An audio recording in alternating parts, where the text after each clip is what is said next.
আসসালামু আলাইকুম বন্ধুগণ। আশা করি আল্লাহর অশেষ রহমতে আপনারা সবাই ভালো আছেন। আজকে আপনাদেরকে শোনাবো জুলুমের নির্মম পরিণতি। তো আপনারা সম্পূর্ণ ভিডিওটি দেখার চেষ্টা করুন, আশা করি ভালো লাগবে। বনি ইসরায়েলের এক ব্যক্তি, সমুদ্র তীরে তার বসবাস। একদিন সে কি এক পুরাতনে ঘর থেকে বের হলো। সমুদ্রের বিশাল জলরাশির পাশ দিয়ে একটু দ্রুত পথে হাঁটছিল সে। কোনো একদিকে ভ্রুক্ষেপ নেই তার, কিন্তু হঠাৎ এক ব্যক্তির চিৎকার শুনে সে থমকে দাঁড়াতে বাধ্য হলো। লোকটি উচ্চ লোকটি উচ্চ আওয়াজে বলছিল, হে লোক সকল, খবরদার, মানুষের উপর জুলুম করো না, আমাকে দেখে শিক্ষা গ্রহণ করো। জুলুমের শাস্তি কত নির্মম, কত নিষ্ঠুর আমার প্রতি লক্ষ্য করে তোমরা তা বোঝার চেষ্টা করো। কথাগুলো শুনে লোকটির মনে কৌতূহল জাগলো। সে তার নিকটে এগিয়ে গিয়ে বলল, ভাই, কি হয়েছে আপনার? এমন করছেন কেন? জবাবে সে একটি দীর্ঘ নিঃশ্বাস ছেড়ে একটু জোর গলায় বলল, কিছুই হয়নি, এটা আমার প্রাপ্য, পাপের ফসল, জুলুমের নির্মম পরিণতি। ভাই, আমি তো কিছু বুঝতে পারছি না, অনুগ্রহ করে বিষয়টা একটু খুলে বলুন। তুমি শুনতে চাও আমার অতীত জীবনের মর্মান্তিক কাহিনী? হ্যাঁ, আপনি বললে অবশ্যই শুনবো। এবার লোকটার উদাস হৃদয় থেকে বেরিয়ে এলো আরেকটি দীর্ঘ নিঃশ্বাস। গন্ধদেশ সিক্ত করে প্রবাহিত হলো উপচানো অশ্রু দ্বারা। বাক্যরুদ্ধ দৃষ্টিতে ফেল ফেল করে তাকিয়ে রইল কিছুক্ষণ। তারপর আসলে চোখ মুছে কান্না বিস্মৃত কণ্ঠে বলল, তাহলে বসো, আমি এক্ষণে আমার বিগত জীবনের করুণ কাহিনী তোমাকে শোনাবো। এ কথা বলে সে শুরু করলো, আমি ছিলাম একজন সিপাহী।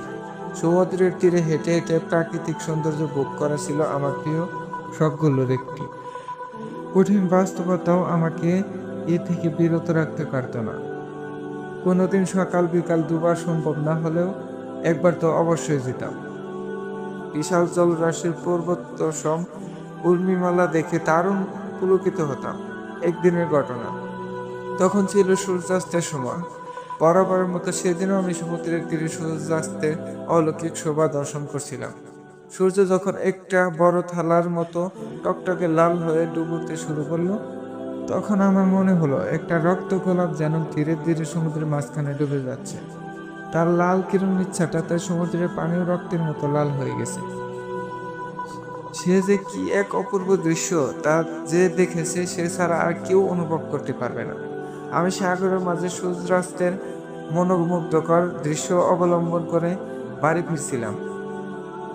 হঠাৎ দেখি একজন জেলে একটি বিশাল মাছ শিকার করেছে। তার চেহারা খুশিতে ঝলকিত, হৃদয় রাজ্য প্রবাহিত হচ্ছে আনন্দের স্নিগ্ধ সমীর। আনন্দের হিল্লোল বয়ে চলেছে গোটা দেহ জুড়ে। আমি ধীরে ধীরে তার নিকটে গেলাম। সোনালী রঙের বিশাল আকৃতির মাছটি প্রাণ ভরে দেখলাম। সত্যি কথা বলতে কি এত সুন্দর বিরাট আকৃতির মাছ জীবনে কোনোদিন দেখিনি। এক পর্যায়ে মাছটির প্রতি আমার লোভ এসে গেল। যে কোনো উপায়ে উহাকে পাওয়ার জন্য হৃদয় মন ব্যাকুল হয়ে উঠল। সিদ্ধান্ত নিলাম, যেভাবেই হোক এ মাছটি আমাকে পেতেই হবে। এ মাছ আমি চাই। মাছটি যতই দেখছিলাম ততই আমার মনের মধ্যে উহাকে হস্তগত করার বাসনা তীব্র হচ্ছিল। কিছুতেই উহা থেকে দৃষ্টি ফেরাতে পারছিলাম না। তাই এক সময় লোকটির নিকট মনের কথাটি প্রকাশ করে বললাম, ভাই, তোমার এই মাছটি খুব পছন্দ হয়েছে আমার, তুমি উহা আমাকে দিয়ে দাও। জবাবে সে বলল, না, এই মাছ আমি কোনো অবস্থাতেই দিব না। আমি বললাম, কেন দিবে না? মাছটি যে আমার খুব পছন্দ হয়েছে। যদি এমনিতে দিতে না চাও তবে উপযুক্ত মূল্য দিয়েই আমি ক্রয় করতে চাই। উপযুক্ত মূল্য কেন? 1000 দিরহাম দিলেও আমি তা হাতছাড়া করব না। কেন? মাছটির প্রতি তোমার এত আগ্রহ কেন? আমি সারাদিন অনেক কষ্ট করে এই মাছটি শিকার করেছি। উপরন্ত আপনার নিকট উহা যেমন পছন্দের তেমনি আমার নিকটও উহা বহুগুণে বেশি পছন্দের। আর কষ্ট করে অর্জিত পছন্দের জিনিস কেউ হাতছাড়া করে কি? এসব আমি জানি না। আমার পরিষ্কার কথা হলো, মাছটি আমার ভালো লেগেছে, সুতরাং যে কোনো মূল্য উহা আমি হস্তগত করবই। জনাব, এ মাছের মালিক আমি না দিলে আপনি উহা কিভাবে নেবেন? আমি সিপাহী মানুষ, কিভাবে নিতে হয় তা আমার ভালো করে জানা আছে। সুতরাং নিজের মঙ্গল চাইলে এখনই মনের খায়েশ ত্যাগ করে মাছটি আমার নিকট বিক্রি করো। আপনি সিপাহী মানুষ, তাই বলে দুর্বলের উপর অত্যাচার করা তো আপনার জন্য শোভা পায় না। এত কথার প্রয়োজন নেই, যা বলেছি মানতে চেষ্টা করো। অন্যথায় মাছ তো হারাবেই, পয়সাও পাবে না। এটা কেমন কথা যে আমার প্রিয় জিনিসটি আপনি জুলুম করে অন্যায়ভাবে নিয়ে যাবেন? আমি জুলুম অত্যাচার বুঝি না। আমার অভিধান আমার অভিধানে অন্যায় বলতে কিছু নেই। আমি যা চাই, যা পছন্দ করি তা আমাকে পেতেই হবে। এটাই আমার ধর্ম। জনাব, জুলুম করা ভালো নয়, এর পরিণতিও ভালো নয়। তা একটু ভেবে দেখছেন কি? এত কিছু ভেবে দেখার সময় আমার নেই। আমার মন্দ পরিণতির কথা বলছো? এসবকে কখনোই আমি পরোয়া করি না। জনাব, এ কি বলছেন? আপনি একজন বুদ্ধিমান মানুষের পক্ষে এমন কথা কি সাজে? দেখো, আমার ধৈর্যর বাঁধ কিন্তু ভেঙে যাচ্ছে। তোমার মতো একজন সাধারণ ব্যক্তির সাথে এত কথা বলার কোনো প্রয়োজন নেই। তাহলে আপনি কি করতে চান? এই দেখ কি করতে চাই। এ কথা বলে তার নিকট থেকে আমি জোরপূর্বক মাছটি ছিনিয়ে নিয়ে বাড়ির পথে রওনা দিই। জেলেটি অনেক অনুনয় বিনয় করে কেঁদে কেঁদে মাছটি ফিরিয়ে দেওয়ার জন্য আবেদন করছিল, কিন্তু তার কোনো কথাই আমার মনে ভয়বান্তর সৃষ্টি করেনি। শত অনুরোধের পরেও মাছটি ফিরিয়ে দেয়নি। অবশেষে সে একটি দীর্ঘ নিঃশ্বাস ছেড়ে শুধু এতটুকু বলে চলে গেল যে, হে রহমানুর রহিম, আমি দুর্বল, অসহায়। তোমার এক সবল বান্দা আমার উপর কত বড় জুলুম করেছে তা তুমি ভালো করে দেখেছো। হে খোদা, তুমি আমাকে এবং এই সিপাহীকে বানিয়েছো, আমার তুলনায় তাকে শক্তিশালী করেছো, কিন্তু সে ওই শক্তির সদ্ব্যবহার করেনি। সে পরওয়ারদিগার, সে আমার উপর নির্মম অত্যাচার করেছে।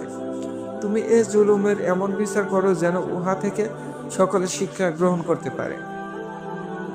তার প্রার্থনায় আমি মোটেও ভীত হইনি, জুলুমের পরিণতির কথা একবারও চিন্তা করিনি। বরং উল্টো রাগে আগুন হয়ে আমার চোখ ক্ষুধায় টকটকে লাল হয়ে গেল। একজন সাধারণ জেলে আমার কথা কেন মানল না? এজন্য দুঃখে অপমানে আমার সমস্ত শরীর কাঁপতে লাগলো। তাই হঠাৎ আঘাত খাওয়া বাঘের ন্যায় গর্জন করে বললাম, এই খবিশ, বাঘ এখান থেকে। সে বলল, না, আমার মাছ না নিয়ে আমি যাব না। যাবি না? এতটুকু বলেই তার মাথায় প্রচন্ড জোরে আঘাত করলাম। আমার আঘাতের প্রচন্ডতায় সে সঙ্গে সঙ্গে মাটিতে লুটিয়ে পড়ল। অতঃপর একটি বিকট চিৎকার করে জ্ঞান হারালো। লোকটি জমিনে পড়ে আছে, আশেপাশে কোনো লোকজনও নেই। এই মুহূর্তে লোকটির জ্ঞান ফেরানোর চেষ্টা করা আমার প্রয়োজন ছিল, কিন্তু সেদিন আমি এতই নিষ্ঠুর হয়ে গিয়েছিলাম যে তার প্রতি আমার সামান্যতম অনুভূতির সৃষ্টি হলো না, বিন্দুমাত্র মানবতা বোধও জাগ্রত হলো না। তাই আমি সেখানে থেকে এক মুহূর্ত দাঁড়িয়ে না থেকে তাকে একাকী ফেলে রেখে আবার বাড়ির দিকে রওনা দিলাম। বেশি দূর যাওয়া হলো না আমার। শুরু হলো জুলুম অত্যাচারের ভয়ঙ্কর শাস্তি, অন্যায় বিচারের নির্মম পরিণতি। আমি মাছটি হাতে নিয়ে দ্রুত বেগে হাঁটছি, কিন্তু খোদার কি কুদরত! কিছু দূর অগ্রসর হওয়ার পর মাছটি আমার আঙ্গ কামড়ে ধরল। এই ঘটনায় ভয় পেয়ে গেলাম। হাত ছাড়ানোর জন্য বারবার চেষ্টা করলাম, কিন্তু কিছুতেই তা সম্ভব হলো না। পরে ওই অবস্থাতে বাড়িতে এলাম। ঘটনা শুনে আশেপাশের অসংখ্য লোক সমবেত হলো। অবশেষে বহু চেষ্টা তদবিরের পর বাড়ির সকলে মিলে সেই মাছের কবল থেকে আমাকে উদ্ধার করতে সমর্থ হলো। আঙ্গুল কামড়ে ধরার কারণে শুরু থেকে আমি প্রচন্ড ব্যথায় অস্থির ছিলাম। আঙ্গুল ছাড়ানোর পর ব্যথা মাত্রা আরো বৃদ্ধি পেল। অসহ্য যন্ত্রণায় আমি ছটফট করতে লাগলাম। অবশেষে একজন অভিজ্ঞ ডাক্তার আঙ্গুল পরীক্ষা করে বললেন, এই আঙ্গুল কেটে ফেলতে হবে, অন্যথায় উহার পচন দেহের সর্বত্র সংক্রমিত হয়ে ভয়াবহ অবস্থায় সৃষ্টি করতে পারে। ডাক্তারের পরামর্শ অনুযায়ী আঙ্গুল কাটা হলো, কিন্তু সঙ্গে সঙ্গে সেই ব্যাধি হাতের তালুতে চলে এলো। এবারও ডাক্তার পরীক্ষা নিরীক্ষা করে তালু পর্যন্ত হাত কেটে ফেলার নির্দেশ দিল। ডাক্তারের নির্দেশ সঙ্গে সঙ্গে পালন করা হলো, কিন্তু হাতে তালু কেটে ফেলার পর সেই ব্যাধি হাতের কবজিতে দেখা দিল। ডাক্তারের পরামর্শ অনুযায়ী এভাবে আমি আমার হাত বারবার কাটতে থাকলাম, আর ওই মারাত্মক ব্যাধিটি আমার দেহের অভ্যন্তরের দিকে অগ্রসর হতে থাকলো। এই পর্যায়ে আমার মনে ভয় ঢুকে গেল। আমি বাড়িঘর লোকালয় ত্যাগ করে জঙ্গলে পালিয়ে গেলাম। একদিন আমি জঙ্গল থেকে বের হয়ে মরুভূমিতে এলাম। প্রচন্ড ব্যথায় তখন আমি চিৎকার করে কাঁদছিলাম, কিন্তু আমার চিৎকার শোনার মতো কোনো লোক সেখানে ছিল না। এক সময় একটি গাছের ছায়ায় বসে পড়লাম। কিছুক্ষণ পরে একটু আরাম অনুভব হলো। আমি সেখানে ঘুমিয়ে গেলাম। সেই ঘুমে আমি স্বপ্নে দেখলাম এক ব্যক্তি আমাকে বলছে, হে অমুক, এভাবে একের পর এক তোমার দেহের সকল অঙ্গ প্রত্যঙ্গ কেটে ফেললেও এই কঠিন মুসিবত থেকে তুমি উদ্ধার পাবে না। স্মরণ করো, তুমি একদিন এক দুর্বল অসহায় জেলের মাছ জোরপূর্বক ছিনিয়ে নিয়েছিলে। এটা হলো তোমার সেই জুলুমের শাস্তি। মনে রেখো, যতদিন পর্যন্ত তুমি তার হক ফিরিয়ে না দিবে ততদিন তুমি এই আযাব থেকে কিছুতেই মুক্তি পাবে না। উপরোক্ত স্বপ্ন দেখার পর আমি আর বিলম্ব করলাম না, সাথে সাথে ওই জেলের খোঁজে সমুদ্রের তীরে চলে গেলাম। সেখানে গিয়ে দেখলাম সেই মৎস্য শিকারী সমুদ্রে জাল ফেলে বসে আছে। আমি অদরে দাঁড়িয়ে তার জাল টানার অপেক্ষা করতে লাগলাম। কিছুক্ষণ পর সে জাল টানলো। দেখা গেল জালে প্রচুর মাছ আটকে পড়েছে। সে মাছগুলো খাঁচায় পড়ে অবসর হওয়ার পর আমি নিকটে গিয়ে বললাম, হে আল্লাহর বান্দা, তুমি আমাকে ক্ষমা করে দাও। সে জিজ্ঞেস করলো, তুমি কে? আমি বললাম, আমি সেই হতভাগা সিপাহী যে একদিন তোমার মাথায় আঘাত করে তোমার প্রিয় পছন্দের মাছটি ছিনে নিয়েছিল।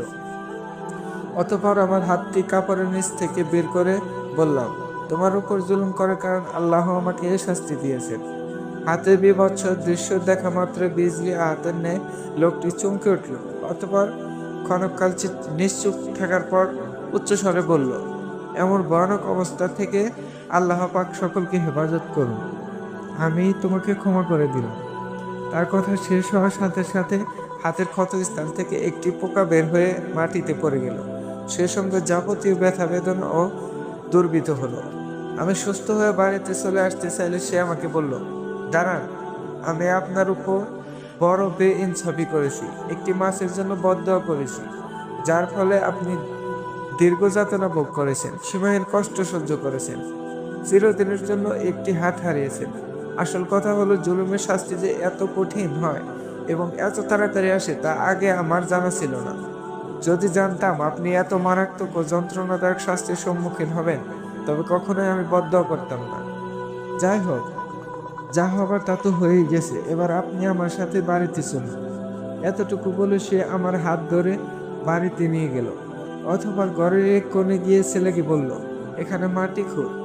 সে মাটি খুঁড়ে সেখান থেকে একটি মাটির কলস বের করলো। ওই কলসে 30,000 দিরহাম ছিল।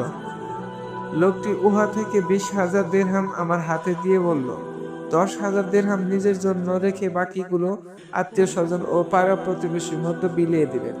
কথা বলে সে আমাকে বিদায় করে দিল।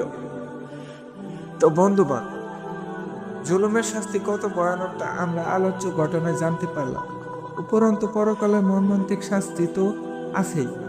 জুলুম ও জুলুমকারীদের পরিণতি সম্পর্কে পবিত্র কোরআন ও হাদিসের অসংখ্য স্থানে অত্যন্ত কঠোর ভাষায় ভীতি প্রদর্শন করা হয়েছে।